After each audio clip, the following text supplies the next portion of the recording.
Good morning. It's 4:50 in the a.m. Been up since 3. Been out here since about 4:20, 4:15, 4:20. And just taking measurements. Some of my close friends that know what's going on with this car had concerns with the left side over there, it being out of square or out of frame. There is a little crumpling in the pan here. Obviously, the previous owner welded some piece of steel in here where the battery used to sit. There's crumpling over there and the frame rail, or the outside frame rail. Structurally, it's sound and it's pretty square. I took more accurate measurements, like from the actual firewall to the back side of the rail here. And another thing that draws concern is it's bent right in there in another spot and a couple other areas that aren't bent over here. But structurally it is sound and it is fairly square. In the coming months, when everything's mounted, running, driving, it's on the road or whatnot, I do want to tube from the strut tower to the front. And what that does is it probably eliminates about 85 to 100 pounds of steel. You replace it with maybe 15 pounds of steel. So in the long run, it is a weight reduction, bringing the front and rear more closer to 50-50, where most cars want to be or need to be for a track. Structurally, we'll weld a plate right in here, cap this off, and come down following the original rail and around. Now, doing so, I free up a lot of space in here for goodies, and where the original front cross member and radiator support, I now get from the radiator support to the front of the frame rails, the lower frame rails. And what that does is it gives me about 4 inches, and instead of mounting my intercooler on the outside, I now get to mount it in this little lovely space here, saving me space, bringing the whole package closer in. Now, that does save me weight and space, and obviously putting the RB25 in from the KA pound for pound stock motor, it's about 300 pounds heavier than a KA.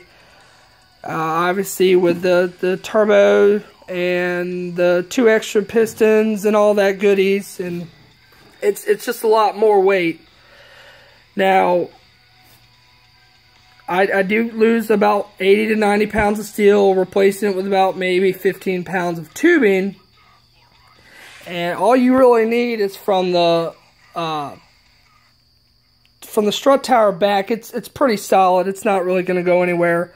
So that does free up a whole lot of space. And what I do want to do when I get the fenders mounted is where the 2 turbos will sit.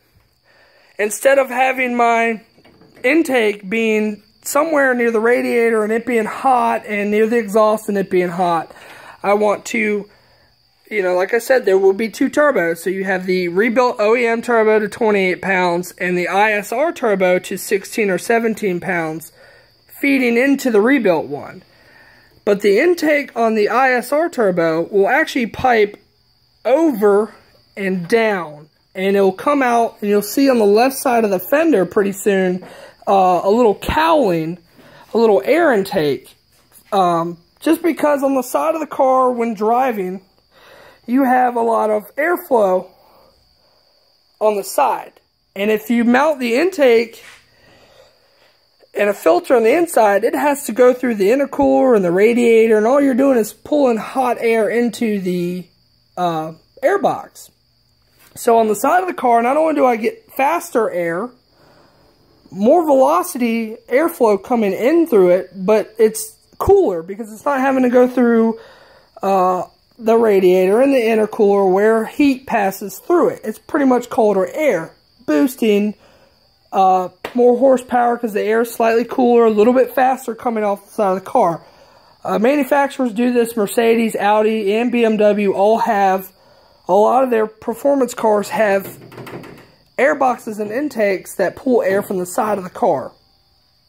So that's another dynamic change we're going to do in the coming months as far as tubing and airflow and exactly the package I want to do for this car. But it is an RB25 Neo. I want to do an OEM rebuild turbo, new internal impeller, and billet compressor wheel. What's wrong with the original ones is past about 19-20 pounds of boost, the ceramic wheels in it will become out of balance and pretty much explode. One, they don't like a lot of RPMs and heat and spinning very fast. They will explode. So going billet will help maintain a better spool time and boost as far as, pressure wise. The more RPMs you have in the turbo, the more boost you'll make. So we're going to try and, well, really, I'm going to try and do that and see where it goes. All the ISR turbo is designed to do is help with the lag on the rebuilt turbo. The housing's good. I know the housing can hold up to the pressure. It's the impeller and compressor wheels that concern me. But as far as the motor, it will be pretty much stock. May go upped injectors. I'm not doing the full 850 right now. 550, maybe 600 cc injectors. Save a little bit of money on that. But as those that don't follow my Instagram or don't know about this, the CD008 I got out of a guy in Greensboro is mounted, and it is bolted to the Collins adapter. I gotta thank Ultra Precision for taking on the challenge and machining it when no other shop would. Granted, I did have to disassemble the gearbox to take it into them, but it bolts up good. Everything's pretty flush. I honestly, I love it, and I'm ready for it. I'm just waiting on my the shifter relocation kit, because if we walk around here and part of the mess, but that's where my shifter needs to be, right here. And the original mounting on the 350Z gearbox actually brings it back past my handbrake. So I would either have to cut a hole here and shift way back here, or do some funky bracketing. But instead, I'm able to mount it right here thanks to a Serial 999 technical shifter out of Canada. It's taken 10 weeks. We're about to go on week 11. I'm still waiting on the part. But it's better than trying to fab it up or trying to find another manufacturer for it. And I've already paid the money, and I'm just a little depressed about that, because I would like it to be in and mounted. And like I've talked about or thought about it myself and talked with my buddy Tripp and Vince, and having the nightmare of this being out of square and still wanting to tube it. And it's 5 o'clock in the morning, y'all. Still wanting to tube it. Obviously the transmission mounting, we have to figure out something with that. It's just another step we have to go through. But I'm excited. I'm ready for it. It's in. Well, it's not really in, but it's sitting in the car, and it's sitting mighty pretty. I mean, you can only be jealous of this whole setup. All guys are like, oh, go V8. Now keeping it Nissan all the way through. So, another concern I noticed is this isn't from the factory. So, this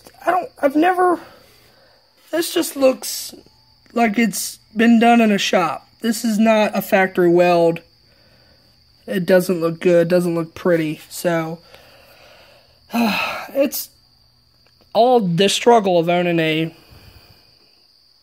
previously beaten up 240. So, oh, and for those that do know, I did break my glass on this side. Got that side out. I'm selling it $100. Whoever wants it. I mean, it's kind of high for that piece of glass, but they are a pain in the ass to get out. So, that's just a little update for everybody. Sorry it's 10 minutes long, but I had to go into detail on what's going on in this place. Y'all have a great day.